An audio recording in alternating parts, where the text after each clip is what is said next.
નમસ્કાર દર્શક મિત્રો, S1 લાઈવ ન્યૂઝ ચેનલમાં આપનું સ્વાગત છે। હવે જોઈએ આજના મુખ્ય સમાચાર। જૂનાગઢમાં અતિ ભારે વરસાદ થવાથી આ ચોમાસામાં મહાનગરપાલિકાએ પાણીનો સૌથી વધારે સંગ્રહ કરેલ હોય ત્યારે આ સિઝનથી જૂનાગઢના તમામ લોકોને આ નવી પદ્ધતિથી પાણી આપવામાં આવશે અને હાલમાં પાણી અપાય છે। તમે જોઈ રહ્યા છો લોકો કેવી રીતે પાણી ભરે છે અને મહાનગરપાલિકા એને લાઈન દ્વારા કેવી રીતના પાણી આપે છે। શું છે મહાનગરપાલિકાની વ્યવસ્થા? બસ આવી રીતે જ પાણી આપવાનું હોય છે। આ દ્રશ્ય જૂનાગઢ ઝાંઝરડા રોડ ઉપર આવે વિષ્ણુ કોલોની એકનું છે। આવા તો ઘણા વિસ્તારોમાં પણ આ રીતના પાણી અપાય છે અને આ રીતના ગટર કામ કરીને રોડના કામ આવી રીતના થાય છે, જે આપ નજરે જોઈ રહ્યા છો। તો મિત્રો, આવતી મહાનગરની ચૂંટણીમાં કોને મત આપવો એ તો લોકોએ જ નક્કી કરવાનું હોય છે।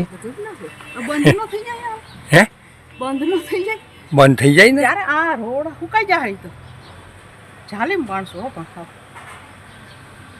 आमा गमे एम करो नहीं चाली होया गया आ तूटी गेली है ये હવે આગળ આવશે પૂજામાં ગેસથી। હું દિવ્યાંજલિ ચિત્રોડા S1 લાઈવ ન્યૂઝ ચેનલમાં બધા મિત્રોને મારા નમસ્કાર। મિત્રો, અમારી ચેનલને એકવાર અવશ્ય સબસ્ક્રાઇબ કરશો। ચાલો ફરી મળીશું, બધાને મારા નમસ્કાર।